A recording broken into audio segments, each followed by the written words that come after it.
Welcome to the SmartTechCheck Podcast, hosted by Mark Vina, your home for candid, insightful, and provocative conversations about the smart home automation, security, smartphones, PC and console gaming, and much more. Hi, everyone. My name is Mark Vina, host of the SmartTechCheck Podcast. Today is Thursday, August 4th, 2022. Joining me for today's podcast are Stewart Wolpin, who scribes for Popular Mechanics, U.S. News, Techlicious, Investopedia, and other wonderful publications.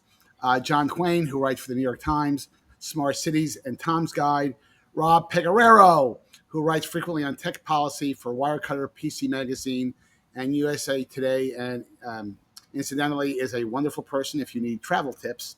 We'll talk about a little bit about that later. Gentlemen, how are each of you guys doing today? Good. Very good.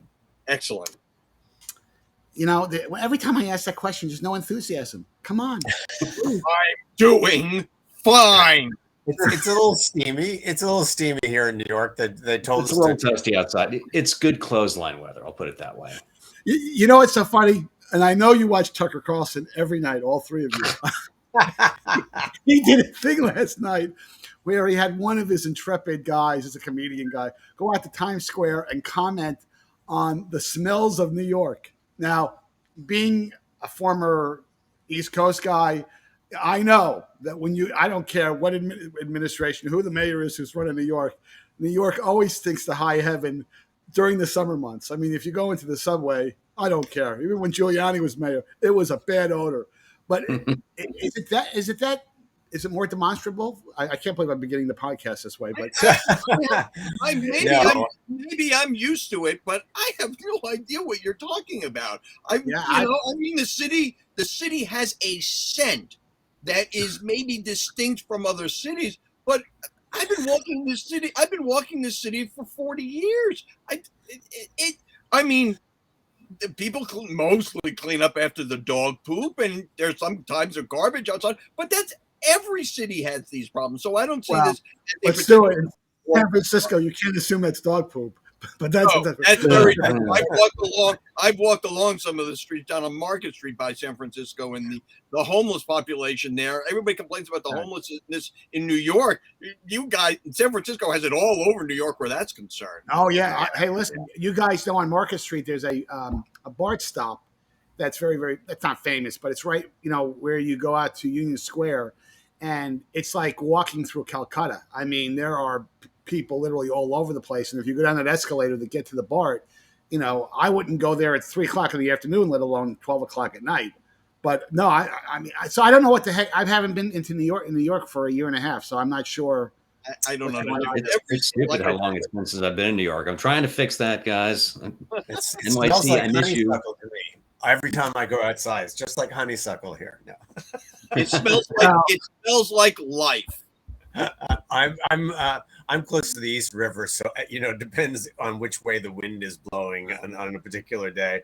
But no, it's not as bad as it used to be. That's for sure. I'd actually say it's definitely improved as far as that. Our big problem in New York: rats. Serious rat problem. Yeah, no we'll problem. Cover that. Problem. John, we'll cover that on the next podcast. But speaking about bad odors, speaking of rats, talk about recent developments at Starlink, and I really want the majority of time to be spent by you, Rob, and you, John, especially John, because you've had some hands-on with Starlink, and you have not been a fan. I think that's a very kind way of saying it. But Rob, let's start. I know you did a piece about Starlink, and let's bring the audience up to speed on what you wrote about.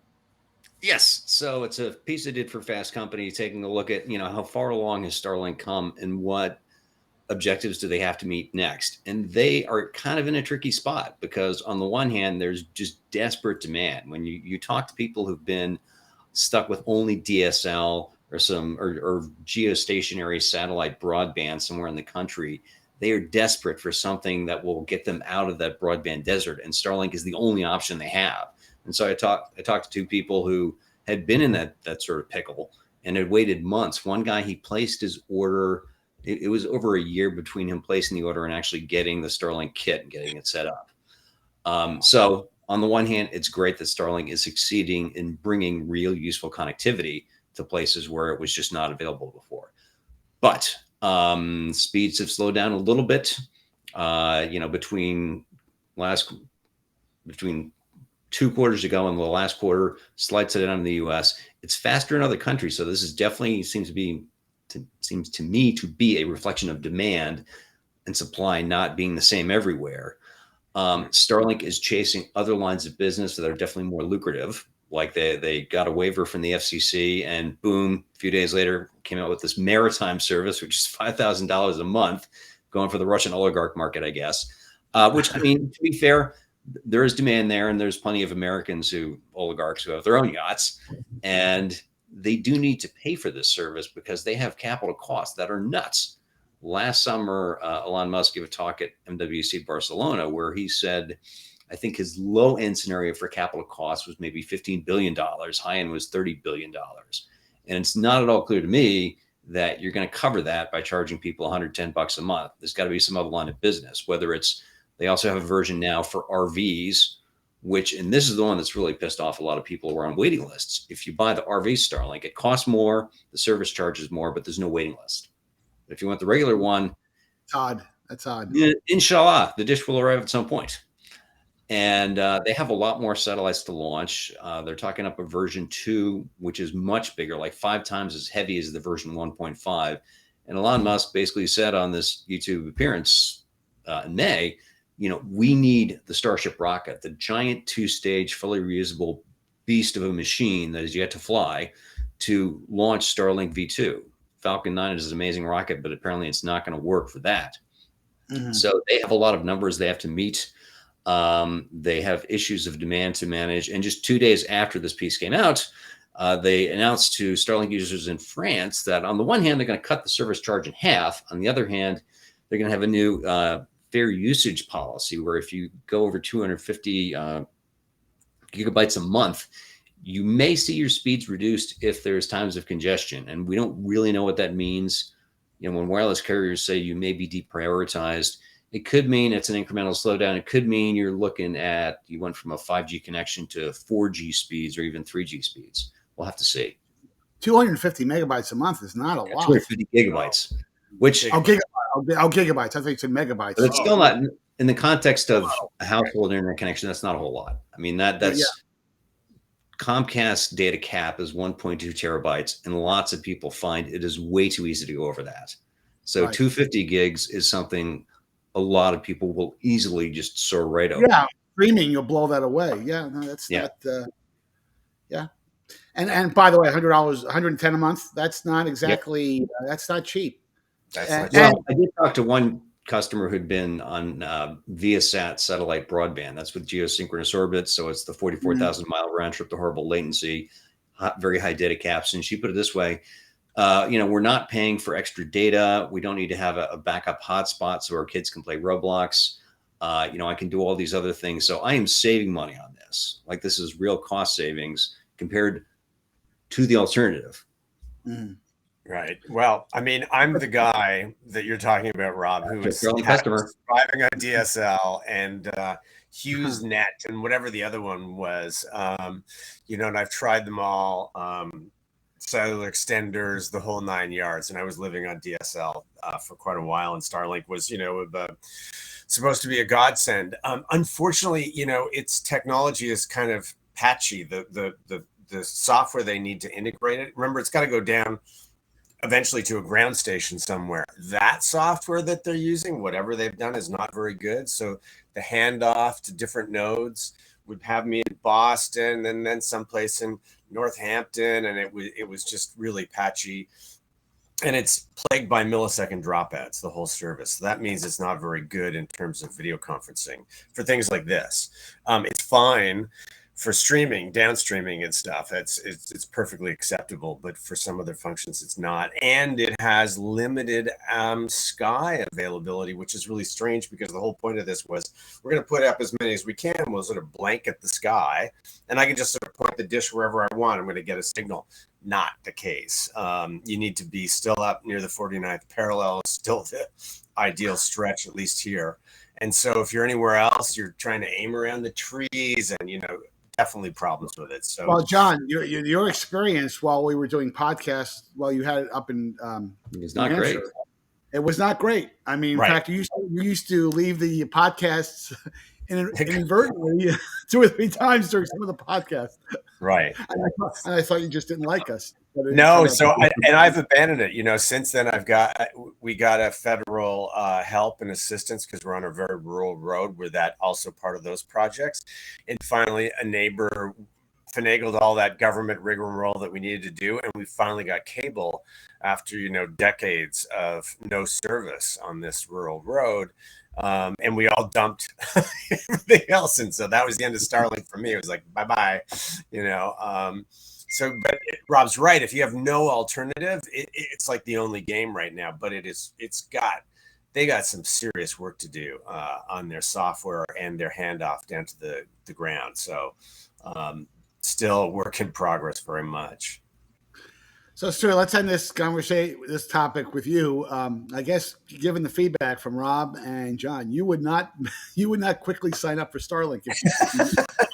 Well, not in Midtown Manhattan, just the reflecting problems, with satellite signal. But I think if I remember correctly, there are only 2,700 satellites providing all of this service, and given the size of the planet, and the capacity needs, that seems like a very, very low number. And I'm assuming that, as Rob mentioned, that getting the version 2 up there, which are promised to have more capacity, will help solve the problem.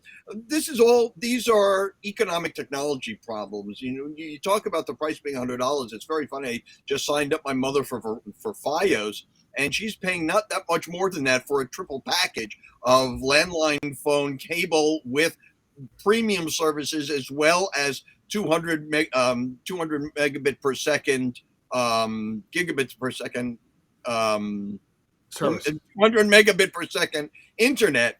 But obviously this is an early adopter situation, and pricing for early adoption is always going to be high. Having done stories on the early days of television, early televisions in $2,022, those first 12-inch black and white TVs were like $1,500. So you're paying for the research and development. You're paying as an early adopter. The manufacturing of the devices, the fact that it's taking this long means they don't have their manufacturing up to speed yet. But these are all first generation early adoption problems that are not that much different from any other first product that hits the market, whether it was television or DVD or even satellite television to begin with. So, and satellite obviously just has so much of a higher R&D and implementation cost than, say, the DVD player or, the Macintosh, which was, I think, $2,400 when it first came out in $1,984.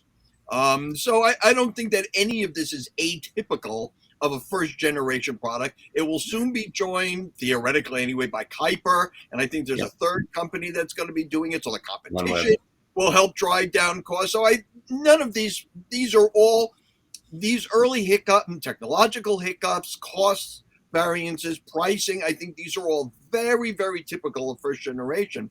The only difference here is that I think it may be that in 2, 3, 4 years from now, that both the spread of 5G and perhaps even 6G may negate the need for satellite-based internet service if the cellular companies get on the ball, realize that there's competition and there's also demand in rural areas, that they will continue to expand their networks to provide coverage to a lot of these current dead zones. So I think a lot of this will be market-driven. It is very typical of early adoption and early market kind of things. In a couple of years, I think it will normalize to a certain extent, if not be negated by the spread of 5G by the major carriers around the world.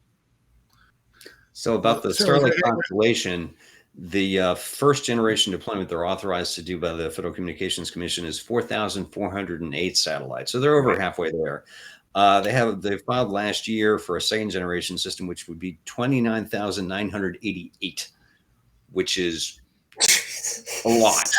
That's a blanket. The orbital mechanics there get very complex. You're definitely right that 5G from the sky. 5G fixed wireless broadband has a lot of potential to reach some of those hard to connect areas. There is a lot of federal, like $42 billion in federal funding to help build out fiber in underserved areas, which is also going to do a lot to get a lot of people offline, get them online. Right. I would actually say the 5G is never, ever, ever going to be that solution, right? It takes too many towers, and the rural areas won't allow that many towers. They won't allow towers for 4G. So you're not going to get 5G out there either. That's like if you live in an area with no broadband and you don't let 5G towers get built, your no broadband is your problem. Yeah, well, that's New Hampshire, Vermont. I can't start listing the states. Enjoy the maple syrup, but if you want telecom services, they got to get put somewhere. But they don't. They're not going to allow towers. So we've got cable before we got cellular. So we got to get to that. We got to get to the next topic here. But the only thing I'm end with, no, it's okay. This is a great conversation. The only thing I'll kind of get to, didn't Sam Kinison have a joke about why do all the people who are they're living in areas where there's no water, and he used to scream, "Just move to where the water is." So the Sam Kinison bit. Bad joke. But no, this is obviously an important topic, and I think. And honestly, I really think that Stewart has characterized it accurately. We're in the early days of all of this, and this is kind of like the Continental Railroad coming across the United States, and you would not want to have been on the Continental Railroad back in 1865 or whenever the heck it was. Although you might argue that Amtrak's not much of an improvement over the, but that's a different discussion. Hey, at least Amtrak has air conditioning. Yes, and kind of internet kind of works when you're taking the. All right, let's hit the next topic here. Stewart, this is your topic, and I think it's good to see that the FCC is cracking down on vehicle warranty robocalls. I wish they would be tackling every type of robocall, because I still get lots of robocalls, despite the attention the government is placing on this. But what are your thoughts on this? Well, it's really funny when I sent it to you, and then I started to think about it. The FCC actually did something really good. I haven't gotten one of those calls in weeks. And, it's sort of like it's hard to notice something that is absent. It's sort of like a classroom of people and the teacher going, everybody not here, raise their hands. The fact that I don't think that I don't know about you guys, but it just occurred to me, I haven't gotten any of those calls of late. It turns out that they actually found this single individuals, like 3 or 4 of them, running this multi-country operation, and they arrested them. And they sent out a notice to all the phone companies to not let these people have these phone numbers anymore. Apparently they bought a list of like 500,000 phone numbers and just flooded the market. But like I said, they found them, and they've stopped. Like I said, I'm sure that you guys maybe have thought of it, but I haven't gotten any. So something actually worked the way it was supposed to. Now, why it took this long, why the phone companies couldn't figure out that they were being used like this and are continually to be used like this. There are plenty of laws in place to stop this. There's plenty of technology and plenty of pronouncements by the telephone companies that they're putting a stop to it. But obviously it's a profit center for them. So why would they stop something that makes them money? People are paying for phone service. Why don't we? And they're making a lot of calls, so we're making money from it. But it's a wonder to me both that this actually worked, that these calls have actually stopped, and that it took this long to get them to get stopped, either by the FCC or by the phone companies themselves, who have all of this technology in their hand and had pronounced that they were able to do this and just didn't. Well, I still get crazy robocalls. I got one yesterday. And by the way, they're becoming very savvy, where the robocall essentially told me that I had charges for an Apple MacBook and some other stuff on Amazon.com. It was, of course, a completely synthesized voice. It wasn't a human voice. And that, hit this number, and presumably type in your credit card number, and that's how they would get your information. I wish, again, I don't know whether you can pass legislation to stop that, but that to me is really insidious. It's one thing about getting a legit, like quote legitimate robocall for a product you may not want, but okay, a vehicle warranty purchase. I don't need that, but There are some states are passing laws. I don't think there's a federal law, but there are a lot of states, including New York, that has passed several laws, including do not call lists, which have varying degrees of efficacy. But it's a state by state thing. I don't think there's a federal law against it. Individual states are doing it. The fact that these auto warranty calls were, I think, the most insidious and ubiquitous was a huge deal. Like I said, I haven't gotten any, and it's been greatly relieved that because I got more spam calls than I got actual calls on my landline phone, which is really. And John, this is probably very easy to explain because people, during this issue with gasoline prices going up, the cost of cars going up, people are holding on to their cars. So I might be more receptive to taking a robocall for a vehicle warranty, that's insidious because they're preying on people's emotions and the current market environment. But what are your thoughts on what's going on here? Well, I wish they'd stop the Chinese consulate from calling me as they want something all the time. I don't know why.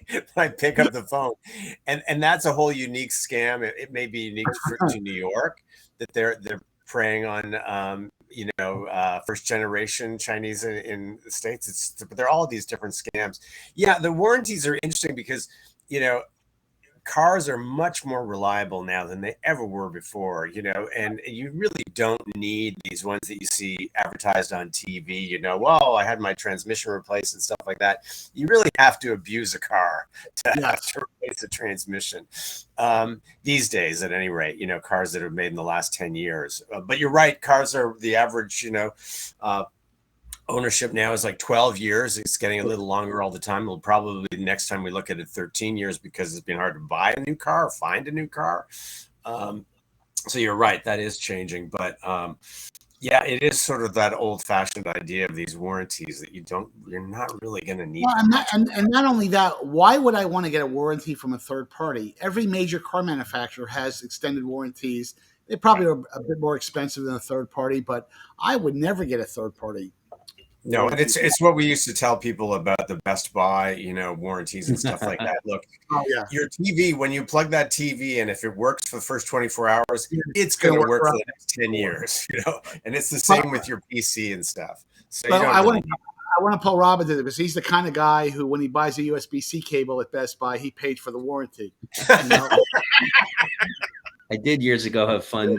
There was a column that actually started with an interaction my mom had at a PC Richards store in New Jersey, where the sales guy was like, we'll throw in the extended warranty for free. I'm like, okay, what is the business model? And then it was made apparent that, in fact, the extended warranty company was paying PC Richards a spiff, sales promotion fund, to get the guy to sell it. So he'll make money. He doesn't care.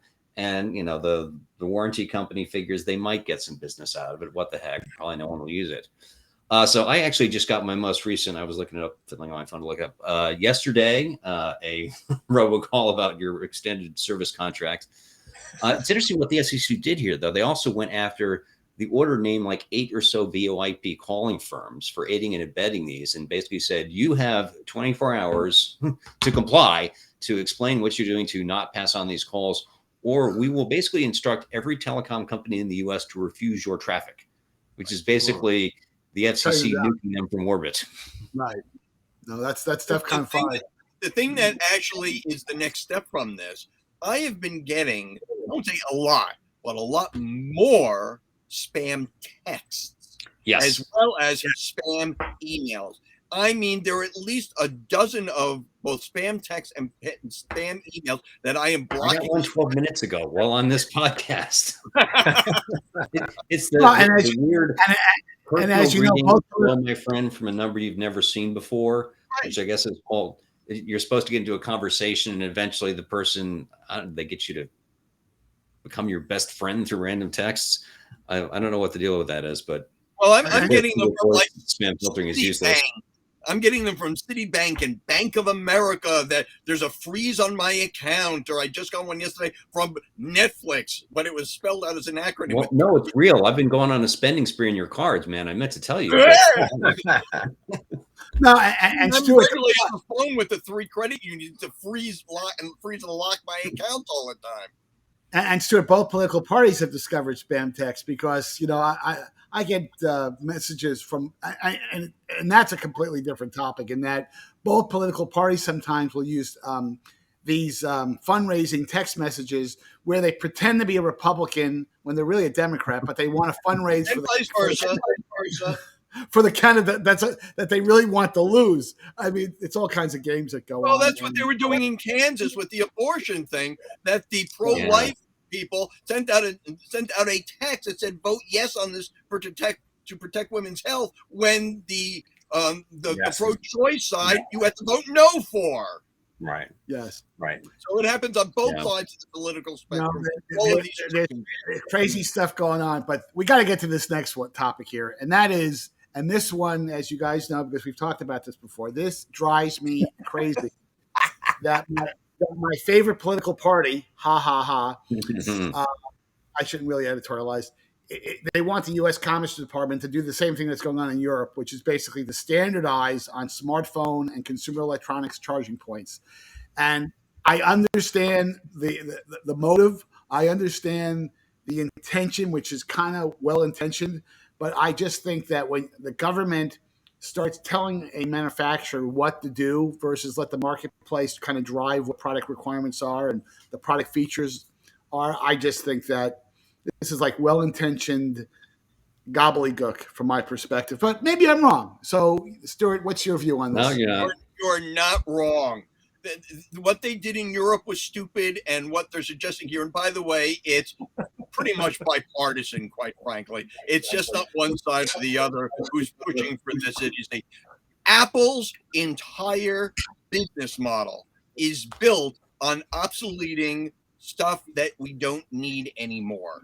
If they had not, for instance, gotten rid of the CD player on the Macintosh, we might not have, or it might have not come fast enough, the ability to download. Companies are now forced to download software, which is a hell of a lot more convenient. The fact that everybody screamed and yelled when they got rid of the headphone jack, but that created the entire Bluetooth headphone business. An entire business was essentially accelerated, if not completely born from that. So the idea that you're going to freeze a technology standard in place, especially for innovative companies, whoever they are, it's just plain stupid. The market will take care of this. Apple is already moving and is already moving in this direction. No, but we all own. Anybody who's ever owned an Apple phone has plenty of Apple Lightning cables. This is a solution in search of a problem, and you're just going to create a bigger problem because if they force Apple to get rid of the Lightning cable before they're ready, the market will now be filled with all these old Lightning cables with nowhere to go, and we'll just fill the.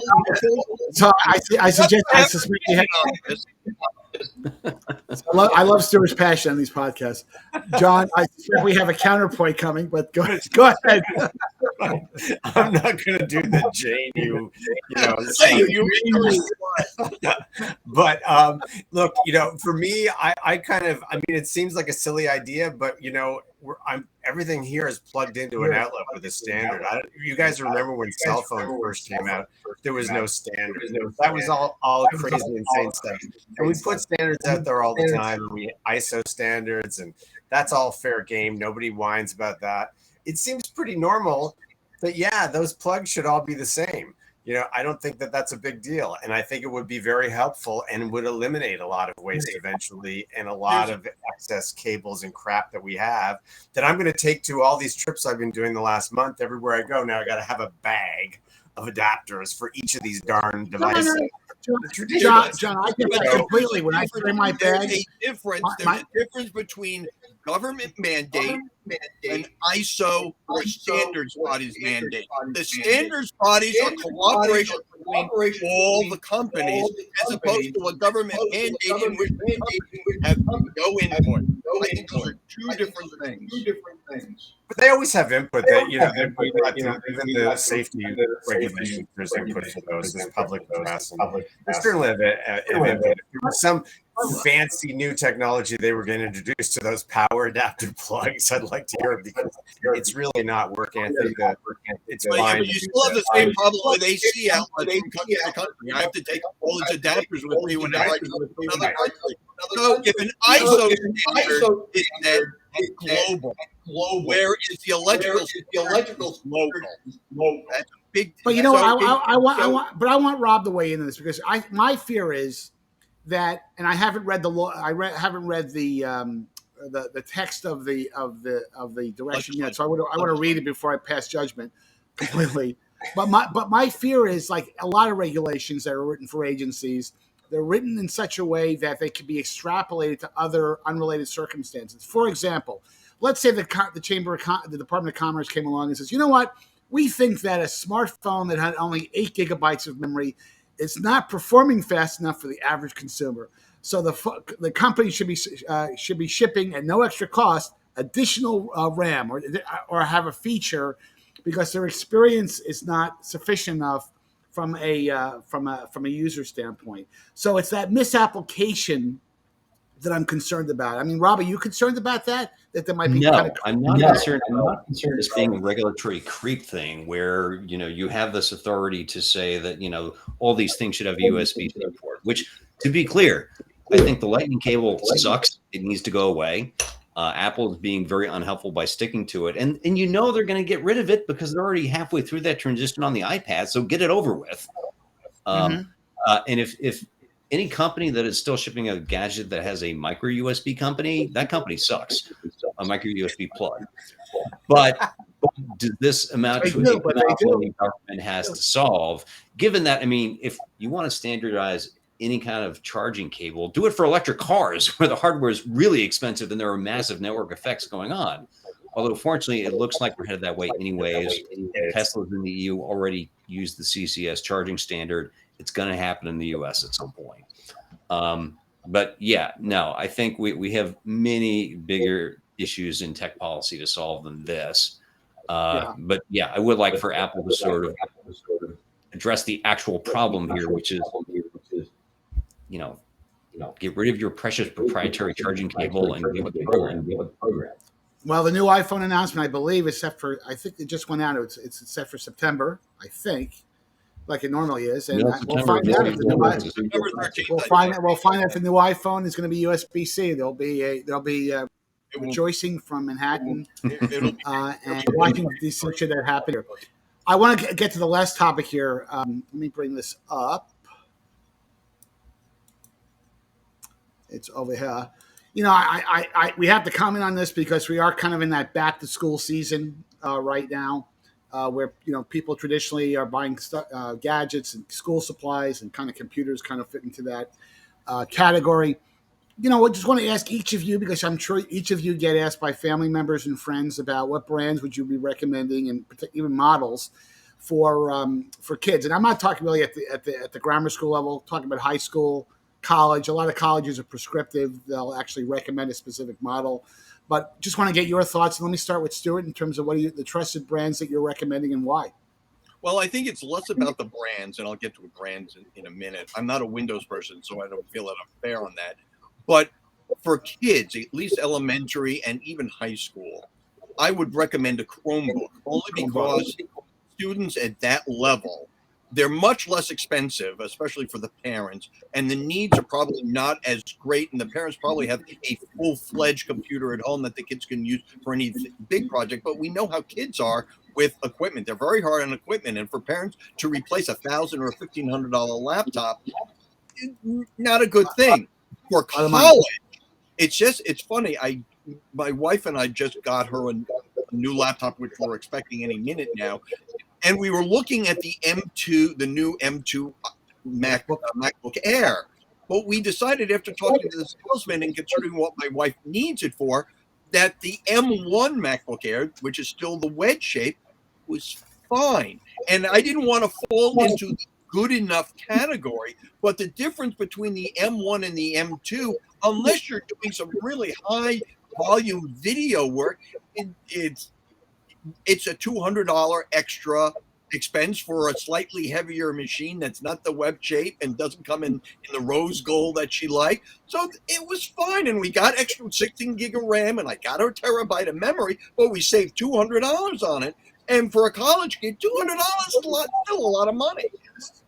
And you can't recommend a Windows platform. I'm not a Windows user, so I can't say, yes, this particular model of Windows machine is better than another. I mean, I see the ads and I get the press releases, but I don't have enough hands-on experience to say a Dell is better than an HP, which is better than a Lenovo. I'm not as deep into it as perhaps my compatriots are to make a Windows recommendation, other than saying that a Chromebook, I think, is better choice for elementary and high school students.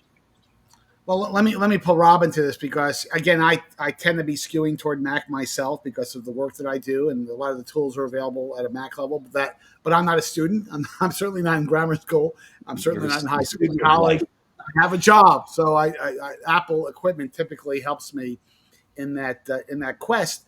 But I will say, because I do get a lot of gear from different PC OEMs, and Dell just sent me their new Dell XPS 13-inch Plus, which is a competitor with the MacBook Air, and I will tell you, it is a stunning machine. The entire it's striking in that the entire palm rest is a touchpad.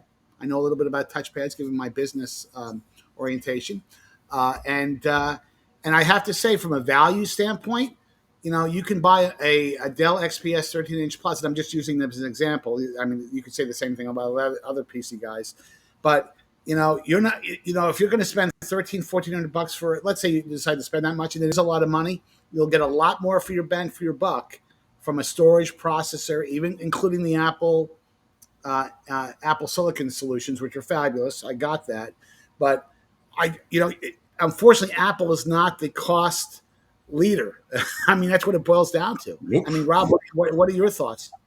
So, yeah, one thing we have to mention is, does the school in question, do they recommend anything? Like, is their setup optimized for Chromebooks? In which case, go ahead with that. If it's some school that doesn't have Wi-Fi everywhere, then a Chromebook is clearly not going to be a good choice. I agree. You definitely save money on a Windows laptop. Dell and HP are doing lots of good work. You do have the advantage of it being a touchscreen. You can get the laptop in a convertible configuration, which, as I've said before, Apple doesn't think anybody actually wants. I think Apple is incorrect that way, which is why I have a Windows laptop on this desk. I would definitely say do not spend too much on a school laptop just because of the abuse factor, the non-trivial chance it may, walk away in its own somehow. Otherwise, if you're looking at a particular model, read the reviews on it. Like I read for Wirecutter, I read for PC Mag. Both those places spend a lot of time testing out new laptops in detail. And so if you're looking at one in particular, see what they say. See what they say about battery life. If it's a PC, does it have a lot of junk software on it or not? Is it convertible or not? Definitely make sure it has enough storage, at least half a terabyte. That should be table stakes these days. And I agree. And we should only read Rob's reviews. Just listen. I have not actually read a laptop in a while, so I'm actually not. He's the authority. It's not Stewart. It's not John. It's only Rob. No. It's I all that. And the three of you are all very fine writers. Let's put a bow on this, John. Are you? And by the way, I might want to say one thing before you start the comment. Windows 11 has come a long way. I mean, for a while, Windows was a bit wonky. 10 got to a better place. I've been playing with the new version of Windows, which is version 11, which is it's nice. It's actually pretty, and it's pretty good. Not that it matters, although Apple thinks eye candy looking operating systems is a big deal. It's a good looking operating system too, just from an appearance standpoint. But outside of iMessages, which is really the only feature that I'm disappointed with, for a whole bunch of reasons, Apple doesn't provide the API to Microsoft to do this. You can't access your text messages from your iPhone on a Windows platform. It's still a very robust operating system. But John, your thoughts? Yeah, I am a Windows user because that's the majority of the world, and I have to go where the majority of the world goes in terms of testing and stuff. And I'm a student, believe it or not. So I have to go back to school in, a couple of weeks here, start courses again. So I'm actually watching what students use and myself. In terms of Windows machines and brands over the years, Lenovo has remained a pretty reliable one for me in terms of dropping it and not breaking it and still working. Through a lot of travel and stuff, I found it to be one of the more reliable ones, where some of the other brands you mentioned, not so much, not as durable. And that can be a very anecdotal thing, but if you've got a kid who's going to school, you want to consider that. I agree with Rob about how much you should spend, because again, you could drop it, break it, it could get stolen or lost. And you don't want to invest, everything you've got in that. And it may not be suitable next year for school too. I have seen some Chromebook use, and the odd man out, which is really strange. A cohort of mine, she would be in a lot of my seminars. She's using a Microsoft Slate, which, I think of as interesting to test, but not really practical. But the way that we use them now, with all the articles and research papers being on PDFs, we don't have hard copies anymore. Most of the textbooks are on PDFs, and you can loan them through your library. You can highlight it and take notes, and it does it very well. It was surprising. I watched her use this, and I was like, that's a lot smarter than what I'm doing on my laptop. Oh, yeah. So I would have killed to have an iPad or by the way, a laptop with touch capability when I was back in college, because how many books or articles did you read while you guys were in college where you just kind of flew by the word? You didn't know what that word meant. You kind of thought you knew what it meant, but it didn't have built-in embedded dictionary capability. And just that one capability today is a humongous boon for our students. Well, also this student, I won't mention her name, but she, as a colleague, she highlights in different colors and was very organized about all the notes she took, which is really only possible in this format, I have to say, on that Slate machine. She got accepted to medical school at a very high-ranking medical school in California. So she was obviously taking the right study procedures and had the right machine. It's something that I've tested, but it wasn't one that I would normally recommend. But seeing it, that was at a college level, Right. So in terms of brands, typically take a major brand. They're all pretty good, but the durability factor on Lenovo right now is the one that survived for me. No, I think you really can't go.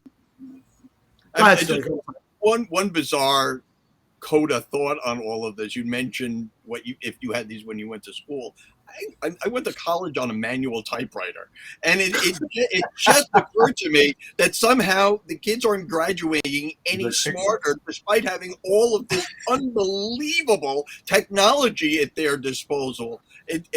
I'm old enough that computers were so futurescape when I was in college. I still have papers in my closet that I wrote on a manual Royal typewriter.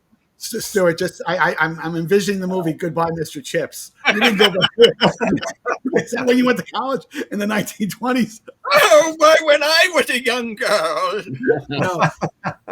Guys, we're going to have to kind of wrap this up, but thank you for taking the time to join me for today's podcast. For our viewing and listening audience, thanks for making the Smart Tech Check podcast part of your day or commute. Please make sure that you hit the like and subscribe buttons at the end of today's podcast. And don't forget to follow me on Twitter at MarkVinaTechGuy. And until next time, have a great week. Thanks, man. You're welcome. Thanks.